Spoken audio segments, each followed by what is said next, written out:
गिरा मस्मे का म अक्षरम। सबसे पहले 3 मात्रा वाला प्रणव प्रकट हुआ। जो हम लोग लिखते हैं, पढ़ते हैं, जो अक्षर आते हैं, तो उनमें जो प्रणव अक्षर 3 मात्रा वाला, 3 मात्रा वाला सबसे पहले सृष्टि के आदि में 3 मात्रा की अक्षर, प्रणव अक्षर प्रकट हुआ। और फिर उस प्रणव से त्रिपदा जो गायत्री है, वो गायत्री त्रिपदा गायत्री प्रकट हुआ। और त्रिपदा गायत्री से वेद, और वेदों से शास्त्र, शास्त्र और पुराण आदि संपूर्ण जगत में पुस्तक रूप से प्रकट हुआ। अतः इन सब का कारण होने से और इन सब में श्रेष्ठ होने से भगवान ने जो एक अक्षर प्रणव है उसको मेरा विभूति मैं हूँ, ऐसे भगवान ने बताया है। И дальше Бхагаван сказал, что я являюсь слогом Ом. То есть его называют слог Ом, называют пранав, то есть это состоящее из 3 матр. И изначально была мантра Ом проявилась. Из нее проявилась Трипада Гаятри. А из Гаятри уже проявились Веды. Из Веды все остальные шастры и Пураны. И поэтому, поскольку в основе лежит Ом, то Бхагаван Шри Кришна говорит, я являюсь слогом Ом, Пранавой. तो इसलिए कोई भी शास्त्रीय रूप से जब कोई वैदिक कार्य होता है तो उसमें सबसे पहले प्रणव का ही उच्चारण किया जाता है, तभी उस विधि का आरंभ होता है। मतलब जो यज्ञ करो, कोई मंत्र करो, कोई हवन करो, कोई अनुष्ठान करो, तो उसमें सबसे पहले प्रणव का, ओम का उच्चारण होता है। तो इसलिए ओम जो शब्द है, प्रणव, ये मेरा ही विभूति है, अर्थात ओम रूप से मैं ही हूँ। तो ओम शब्द आते ही वहाँ भगवान का स्मरण होता है। तो इसलिए अक्षरों में त्रिपद जो प्रणव है वो ओम है, और ओम भगवान का ही स्वरूप है। Когда совершается какая-либо ягья, повторяется какая-либо мантра, начинается какой-либо анустан, то в первую очередь все это начинается со слога Ом. Любая мантра, любая ягья. И поскольку Ом это изначально, поэтому Шри Кришна и говорит, что я являюсь этим слогом Ом. Меня он и зашел. यज्ञानाम जप यज्ञोस्मि। तो अब यहाँ भगवान ने ये अपना ही विभूति बताया है। जैसे यज्ञानम जप यज्ञोस्मि, जो मंत्र हैं, जितने भी यज्ञ आदि किए जाते हैं, उनमें अनेक वस्तु पदार्थ की जरूरत पड़ता है, घी और विविध प्रकार के तिल आदि, जौ आदि। तो अनेक विधि का जरूरत पड़ता है यज्ञ करते समय। उनको करने में कुछ न कुछ दोष उसमें आ ही जाता है, क्योंकि उसमें कोई कीड़े मकोड़े, कोई जीव हो जाते हैं, कोई और भी कोई अशुद्धि हो जाती है। परंतु जो जप यज्ञ अर्थात भगवान नाम का जो जप है, इसमें दोष आना तो दूर, बल्कि दोष इसमें से सब नष्ट हो जाते हैं। इसलिए सभी यज्ञ आदि में जो जप यज्ञ हैं, उन सभी यज्ञों में सबसे श्रेष्ठ है, और इसको करने में सभी स्वतंत्र हैं। और भिन्न भिन्न जितने भी संप्रदाय में भगवान के नामों में अंतर है, कोई राम है, कृष्ण है, राधा जुगल नाम है, अनेक प्रकार के भगवान नाम है। तो उन सब में जो नाम जप है, उस सबसे श्रेष्ठ होने से भगवान ने जप यज्ञोस्मि यानी कि जप यज्ञ है वो सबसे श्रेष्ठ बताया है, अपना ही स्वरूप बताया है। И дальше говорит Шри Кришна, из всех видов яги я джапа. Почему джапа? Потому что джапу, когда повторяют, нет никаких недостатков. Если делать какую-либо ягию, то там очень много сразу возникает беспокойство. Во-первых, нужно очень много всяких закупить предметов для ягии. и очень много правил, и очень легко там любую яги, когда совершаешь, загрязнить, какой-то недостаток сделать. Например, могут быть в этих ингредиентах какие-то маленькие червячки, которые во время яги погибнут, или какая-то еще нечистые предметы. А когда джапу повторяет человек, то там всегда все чисто и нет никаких проблем. Поэтому среди всех видов яги я являюсь джапой, говорит Шри Кришна. स्थावराणम हिमालयः, जितने भी स्थिर रहने वाले पर्वत आदि हैं उसमें सबसे श्रेष्ठ हिमालय जो पर्वत हैं वो तपस्या आदि का स्थल है। बड़े बड़े ऋषि महर्षि आदि हिमालय पर्वत में तपस्या करते हैं और प्राय बहुत से नदियां, गंगा जमुना आदि तीर्थ जो नदियां हैं वो हिमालय पर्वत से पवित्र नदियां वहीं से धारा प्रवाहित होती है। और भगवत प्राप्ति में जो हिमालय पर्वत हैं वहाँ भगवत प्राप्ति के लिए जो साधक जन हैं, बड़े बड़े ऋषि महर्षि हैं, वहाँ जाकर तपस्या करके भगवत प्राप्ति करते हैं, योग सिद्धि करते हैं, मुक्ति का लाभ करते हैं। इसलिए पर्वतों में हिमालय पर्वत सबसे श्रेष्ठ हैं, जो शंकर जी का ससुराल है और हिमालय के शिखर पर शंकर जी भी वहीं निवास करते हैं। इसलिए पर्वतों में भगवान ने हिमालय को अपना विभूति बताया है। शंकर जी ससुराल क्या उसके बाद बताया आप? है हिमालय पर्वत शंकर जी का ससुराल, यानी कि हिमालय पर्वत की जो बेटी थी वो पार्वती, वो शंकर जी ने पार्वती के साथ शंकर जी का विवाह हुआ था ना। तो इसलिए शंकर जी भी कैलाश में शंकर जी भी वहीं विराजते हैं। तो इसलिए हिमालय सभी पर्वतों में श्रेष्ठ हैं। То есть из всех неподвижно стоящих гор самый возвышенный это Гималаи, и я являюсь Гималаями. Также Гималаи являются свекром Шанкара, потому что из них родилась его жена Парвати. तो ये संसार में जो कुछ भी विशेषताएं दिखता है और उनमें जो सबसे श्रेष्ठ हैं, तो उसको संसार की मानने से मनुष्य उसमें फंस जाता है ना। जो विशेषताएं, जो श्रेष्ठता है, अगर व्यक्तिगत रूप से उसी का वो श्रेष्ठता विभूति मान ले तो व्यक्ति भगवान को याद नहीं करेगा, फिर उसी का हो जाता है। उसी की जो शक्तियां आदि हैं, विभूति हैं, उसको व्यक्तिगत रूप से उसी का मानने लगता है। तो इसलिए उसका चित्त भगवान में नहीं लगेगा, वो संसार में फंस जाएगा। इसलिए भगवान ने अर्जुन से कहा कि अर्जुन, जहाँ जहाँ तुम्हारा मन जाए वहाँ वहाँ मेरा विशेषता देखो, और वो मेरा ही विशेषता है। और वहाँ आकृष्ट होता है चित्त, तो चित्त आकृष्ट होने से उसमें न फंसकर वहाँ का विभूति में मैं हूँ ये जानकर तुम मेरा ही भक्त बनोगे, यानी कि तुम संसार से तुम्हारा उद्धार होगा, यानी कि मेरी ही भगवत प्राप्ति होगी। इसलिए भगवान ने इस विभूति का वर्णन किया।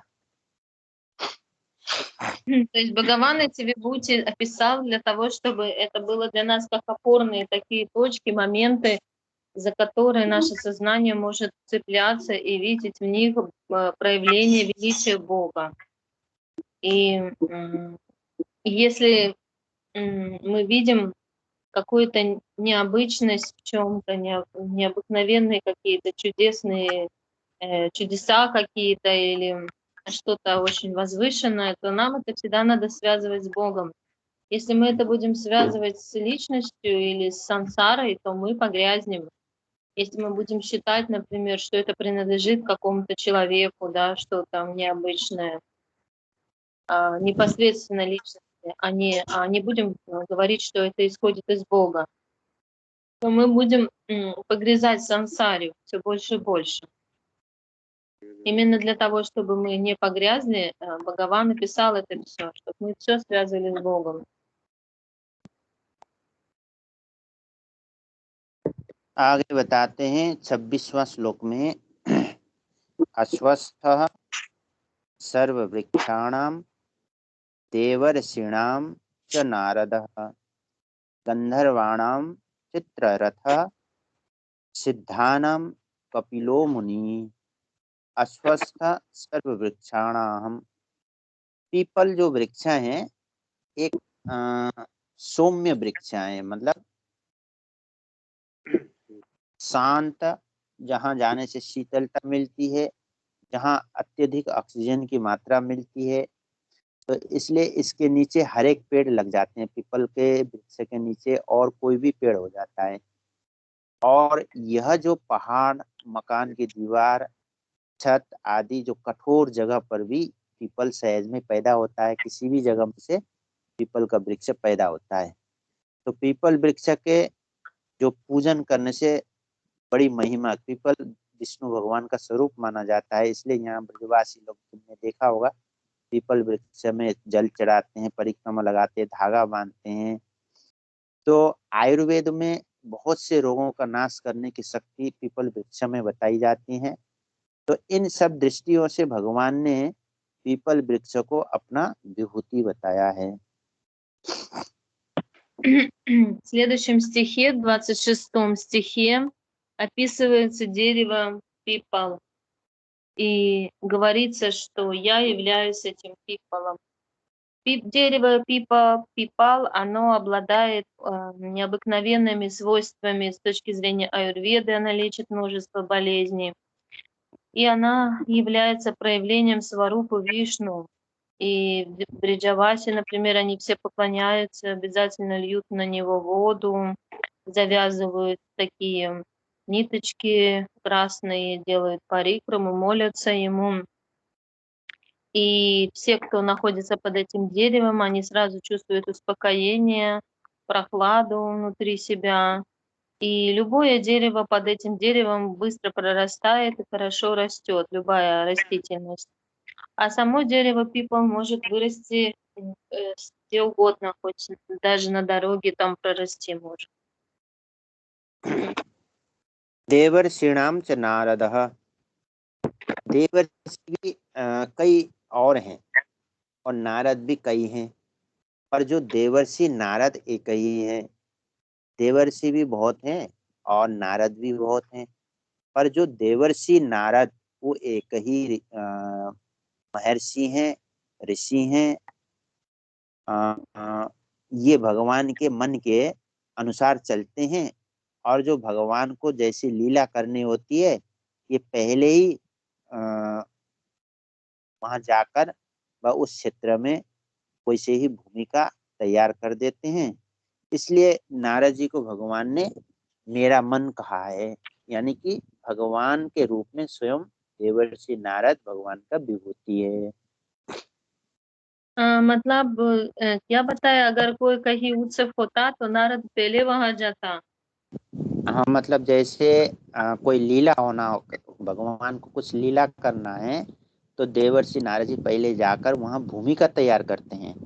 भूमिका तैयार करने से ही भगवान वहां जाकर लीला करते हैं। मान लो भगवान का अवतार होना है, तो पहले देवर्षि नारद जी जाएंगे, और वहाँ विभिन्न जगह में जितने भी अवतार भये हैं, वहाँ देवर्षि नारद जी का पहले मुख्य भूमिका होता है। जैसे 10 अवतार हुआ, तो 10 अवतार में देवर्षि नारद जी का मुख्य भूमिका है। देवर्षि नारद जी ने भगवान को श्राप दिया था, है ना, तुमने कथा सुना होगा भागवत आदि में।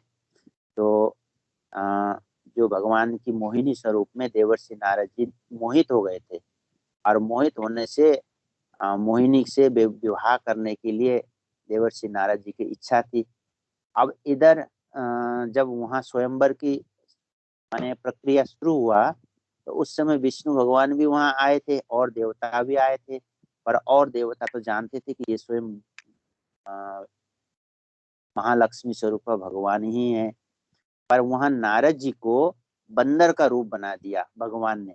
पर नारद जी को पता नहीं है, नारद जी सोच रहे कि मैं सबसे सुंदर हूँ। पर जब उन्होंने दर्पण में देखा, तो वहाँ बंदर का रूप देखकर नारद जी को बहुत दुख हुआ और नारद जी ने भगवान को श्राप दे दिया। बोले जाओ तुम 10 जन्म इस संसार में 10 जन्म लेना पड़ेगा। तो इसलिए भगवान ने 10 अवतार यहाँ ग्रहण किया था, जिसमें कृष्ण राम आदि कई अवतार, जो 24 अवतार में 10 अवतार मुख्य है। तो 10 अवतार देवर्षि नारद जी की लीला है, क्योंकि वो भगवान के मन के अवतार है।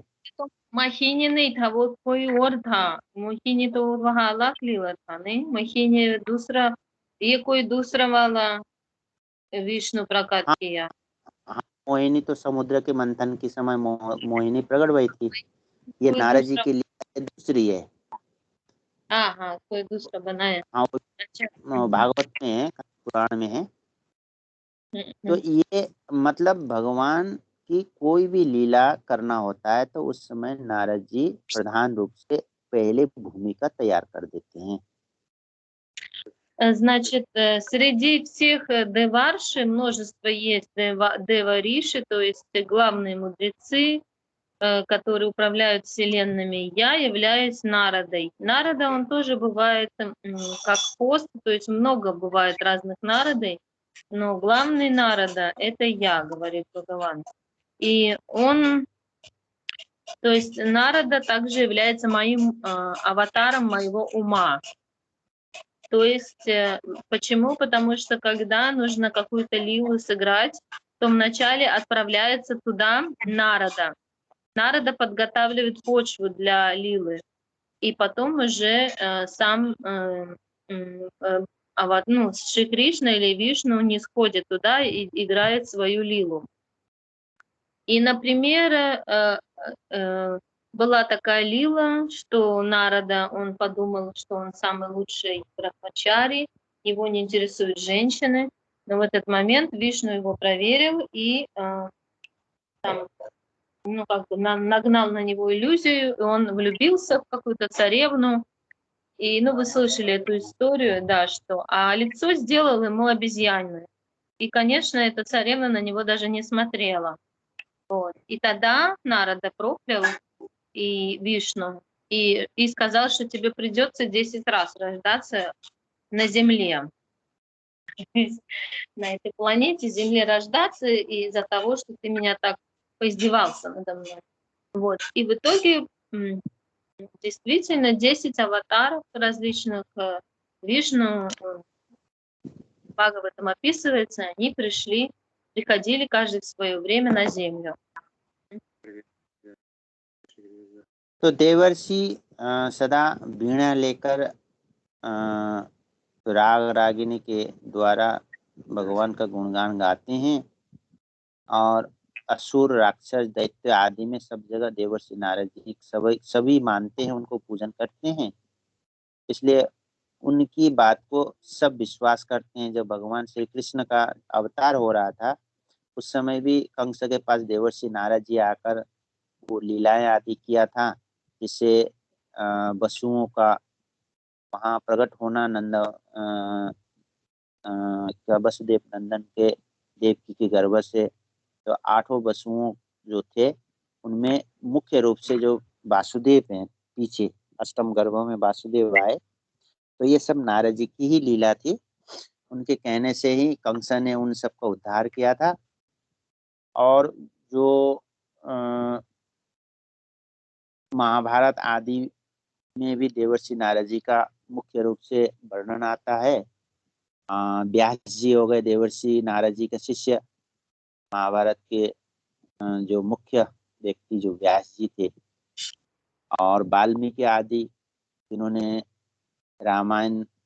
वाल्मीकि रामायण का वो किया था, वो भी नारद जी के शिष्य हैं। ध्रुव प्रहलाद जी नारद जी के शिष्य हैं, वहाँ भी नारद जी की मुख्य रूप से भूमिका है।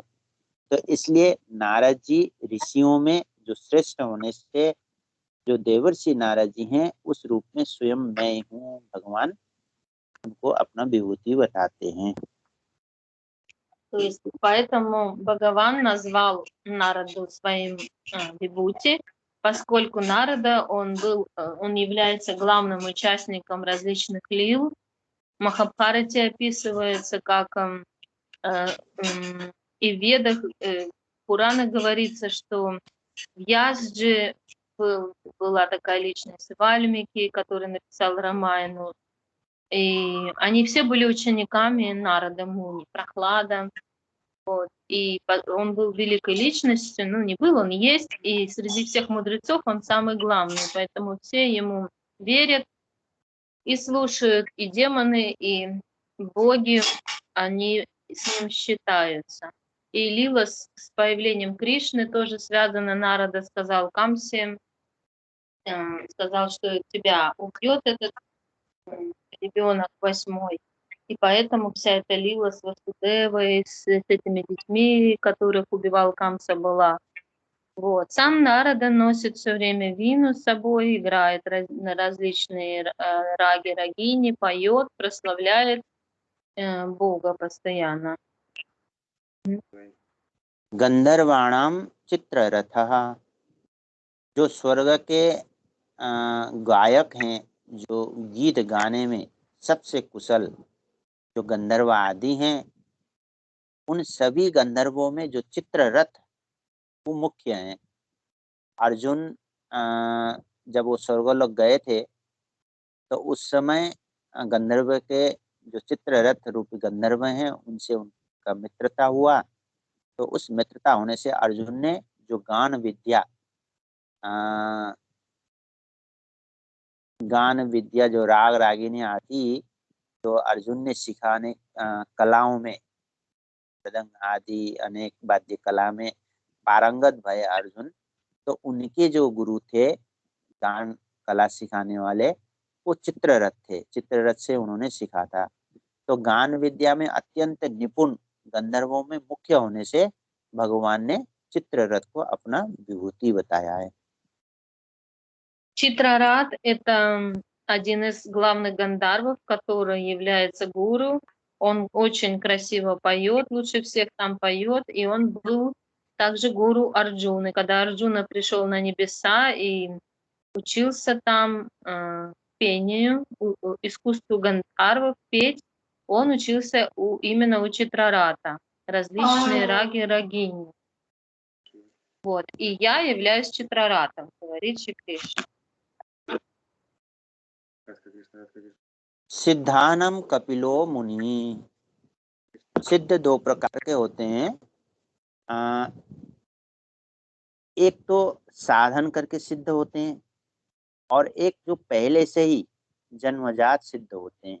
जन्मजात जन्म से ही वो सिद्ध होके आते हैं। तो उसमें जो कपिल मुनि थे, कपिल जी जो थे वो जन्मजात सिद्ध थे।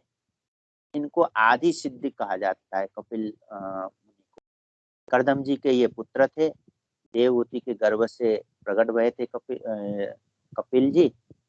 ये जो सांख्या के आचार्य हैं और संपूर्ण जो सिद्धों के जितने भी सिद्ध है उनके मुख्य ये शिष्य स्वरूप हैं। उनके मुख्य कपिल मुनि है, इसलिए भगवान ने इनको कपिल मुनि को अपना विभूति बताया है। То есть среди всех ситхов самый высший является Капила Муни.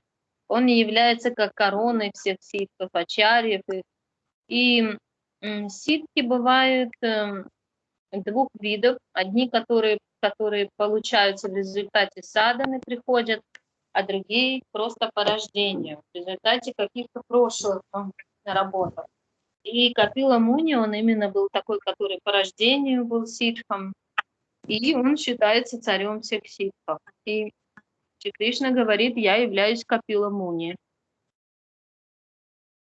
तो इन सारे जो विभूतियां विलक्षणता जो इसमें प्रतीत होती है, इस श्लोक में जो भी बताया गया है वह मूल स्वरूप से तत्वतः भगवान का ही है। इसलिए साधक का दृष्टि हर समय उनकी जो मतलब उनकी जो शक्तियां, उनकी जो विशेषता के ऊपर जब मन जाए तो वहां भी भगवान का ही विभूति है, अर्थात भगवान का ही ये स्वरूप है। ऐसे मानकर साधक का मन भगवान में लगना चाहिए। То есть любые чудеса природы нужно всегда связывать с Богом. Все, что чудесное, необыкновенное, красивое в этом мире, все нужно связывать с Богом, понимать, что это произошло от Бога. उच्चै श्रव समस्वानां विद्धि माममृतोद्भवम् ऐरावतं गजेन्द्राणां नराणां च नराधिपम् उच्चै श्रव समस्वानां विद्धि माममृतोद्भवम्। От прибора. हाँ? Да. क्या हुआ? नहीं, लाइट खत्म हो गया। ये जानता नहीं, ये खुद करो। कर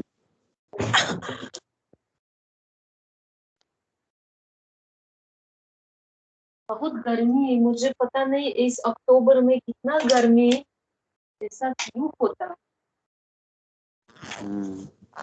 गर्मी तो है अभी।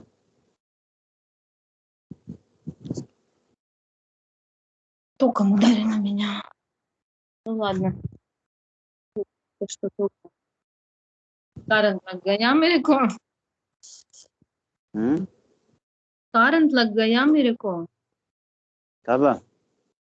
अभी। अरे कोई बात नहीं, ठीक है। तो और क्या बताया आप? उच्चे श्रव समस्वानां विद्धि माम अमृतोद्भवम। जो समुद्र मंथन के समय प्रकट होने वाले जितने भी 14 रत्न आदि थे,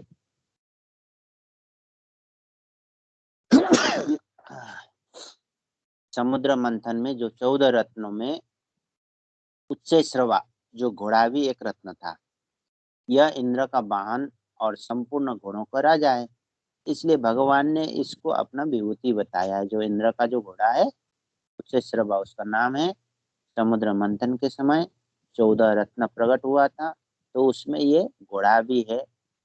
तो इस घोड़ा को इंद्र ने अपना रथ बनाया, माने रथ का जो वाहन बनाया, इंद्र का वाहन। तो उसमें घोड़ों को जो राजा है उच्चैश्रवा, तो ये उच्चैश्रवा भगवान का विभूति है। ये जो घोड़ा की राज ये इंद्र है या ये घोड़ा, मतलब ये जो उच्चैश्रवा ये घोड़ा घोड़ा है, और जितने भी घोड़ा हैं माने अनंत अनंत जो वाहन आदि हैं उसमें घोड़े का वाहन है, तो उसमें सबसे श्रेष्ठ जो घोड़ा है वो उच्चैश्रवा नाम है। तो ये भी समुद्र मंथन के समय माने प्रकट हुआ था।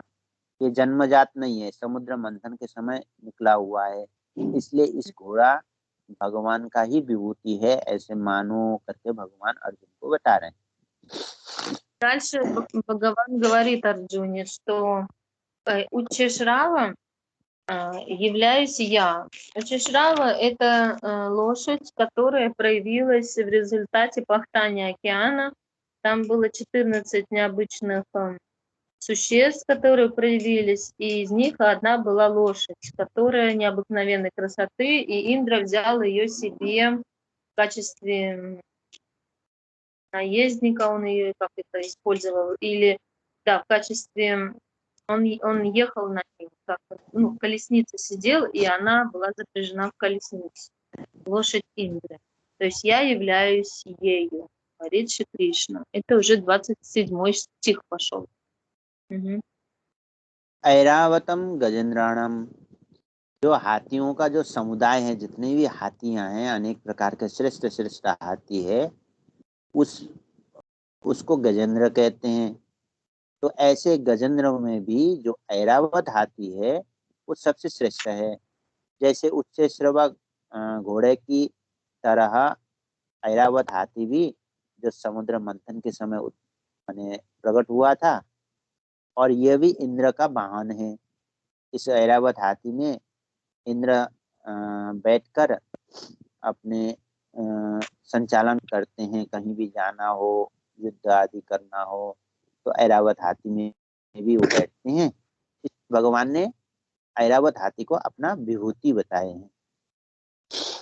То есть Бхагаван назвал также Айравата своим вибхути. Айравата — это такой слон огромный, на котором тоже ездит Индра. Он тоже проявился в результате пахтания океана.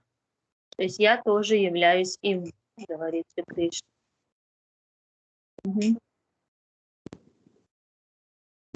नराणम च नराधिपम, जैसे संपूर्ण मनुष्य में जो पालक, प्रजापालक हैं, उसको राजा कहते हैं। जो शासन करने वाला होने से राजा संपूर्ण मनुष्यों में श्रेष्ठ होता है। और साधारण मनुष्यों की अपेक्षा जो राजा में भगवान की ज्यादा शक्ति रहती है। भगवान में, राजाओं में राजा कोई साधारण व्यक्ति तो बनता नहीं है, तो उसमें कुछ विशेष गुण होगा, कुछ शक्तियां होगा, इसलिए वो राजा बनता है। इसलिए भगवान ने राजा को अपनी विभूति बताया है। इसलिए जो राजा होता है उनको भगवान की जैसे मानने के लिए भगवान ने बताए हैं कि वो मेरा ही विभूति है, ऐसे मानो, ऐसे कहते हैं भगवान। И дальше говорит, что я Нарендра. Нарендра — это Индра, значит, это царь, Нара — это люди.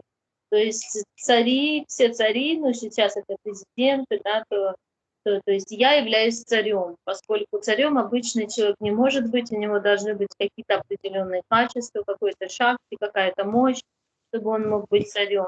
Вот, поэтому среди людей я являюсь царем, говорит Шри Кришна.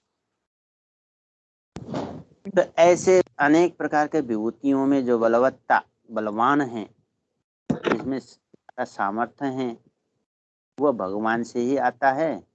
अतः उसको भगवान का ही मानकर भगवान का चिंतन करना चाहिए, न कि उनकी विशेषता है। तो जो भी जहाँ भी जो विशेषता दिखे, बहुत अधिक बलवत्ता, सामर्थ्य दिखे, तो उसमें भगवान ही है इस रूप में, उस विभूतियों के रूप में।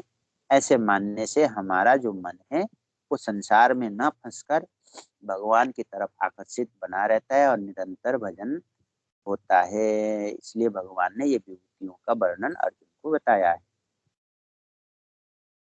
То есть Бхагаван записал все эти чудеса для того, чтобы мы понимали, что все исходит, что он является их причиной изначальной, и чтобы мы не привлеклись именно Бхагаваном, а не просто сансарой, и чтобы мы не погружались в эту сансару все глубже и глубже, вот, а видели корень всего этого. तो आज यहीं रखते हैं, अगली बार 28वां श्लोक है ना, सही है? Да, сегодня, значит, закончим на этом. Получается, сколько стихов мы прошли. То есть в следующий раз будет 28 стих. Да, 5 стихов прошли мы сегодня. 23 по 28. तो महाराज जी, हाँ, हम आपके पास अगले हफ्ते में तब आएंगे, हम बताएंगे कब हो सकता। अभी पागल थोड़ा मदद करता, थोड़ा पैसा दिया बालकन बनाने के लिए, क्योंकि कोई दूसरा अभी वो लोग परेशान नहीं करता, सब परेशानी ऐसा लगता है खत्म हो गया। तो मैं ये कमरा चुनना नहीं चाहती। आपने बताया उस समय चुनना, लेकिन अभी कोई परेशानी तो नहीं, वो तो यहाँ नहीं आ सकता उसका मालिक। मनमोहन को बहुत रिकॉर्डिंग बंद कर दो। Манмохан, заканчивайте рекординг, сейчас просто уже такие дела обычные обсуждают.